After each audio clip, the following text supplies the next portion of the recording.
Welcome to Storytime. Enjoy with me. The blind man who has the power of touch. After the meal, the three sat around the fire.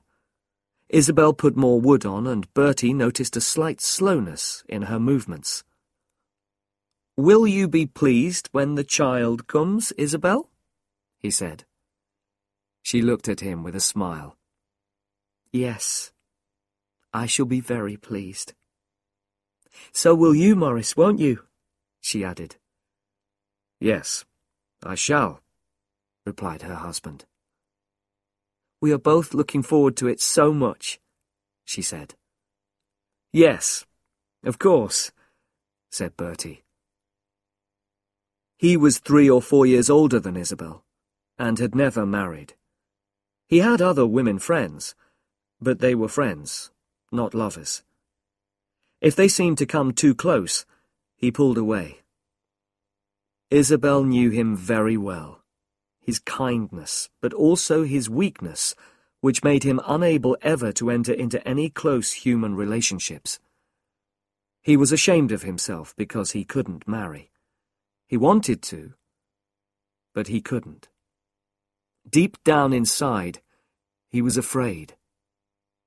He became a successful lawyer, a rich man, and a great social success. But at the center, he felt that he was nothing. Isabel looked at his sad face and his short little legs.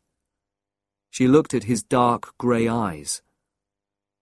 There was something childlike in him, and she loved him. At the same time, she pitied and disliked his weakness. He understood this. Suddenly, Bertie spoke to Morris. "Isabel tells me that you have not suffered too badly from losing your sight." Morris straightened himself. "No," he said. "Not too badly. You stop worrying about many things." "And that is good," said Bertie. "But what is it that takes the place of worry?" Morris was slow in replying. "There is something," Morris said. "But I couldn't tell you what it is." Then the blind man was silent. He stood up slowly, a big, uncomfortable figure. He wanted to go away. "Do you mind," he said, "if I go and speak to the farm manager? I won't be long." "No, go along, dear," said Isabel. And he went out. A silence came over the two friends. The wind blew loudly outside. Rain beat like a drum on the windows. The wood in the fireplace burned slowly, with hot, small flames. Bertie seemed uncomfortable. There were dark circles around his eyes.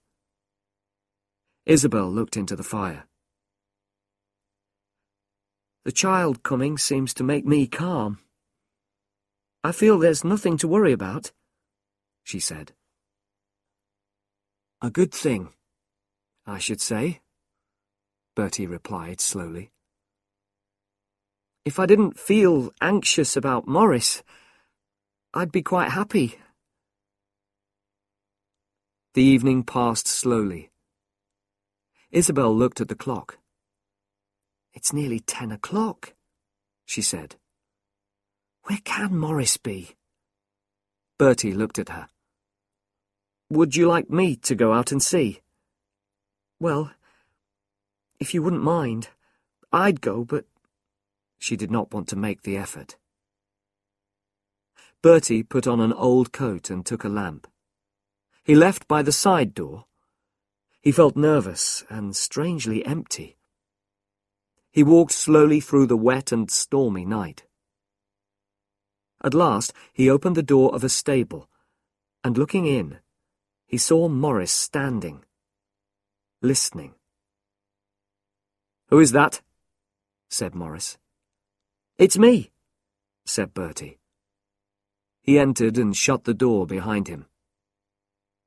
You came to look for me? He asked. Isabel was a little worried, said Bertie.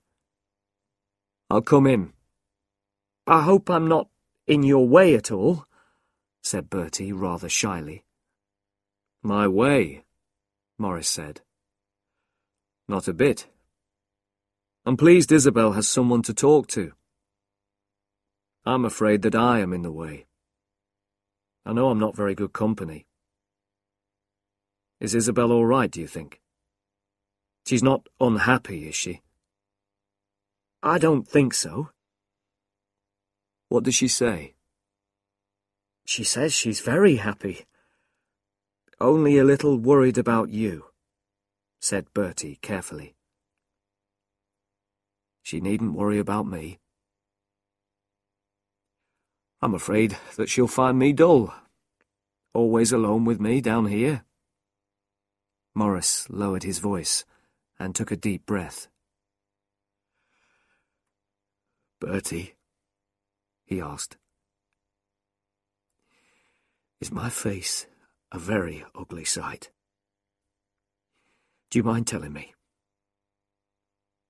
There is a scar, said Bertie, surprised.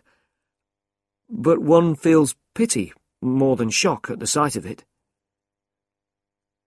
A bad scar, though, said Morris.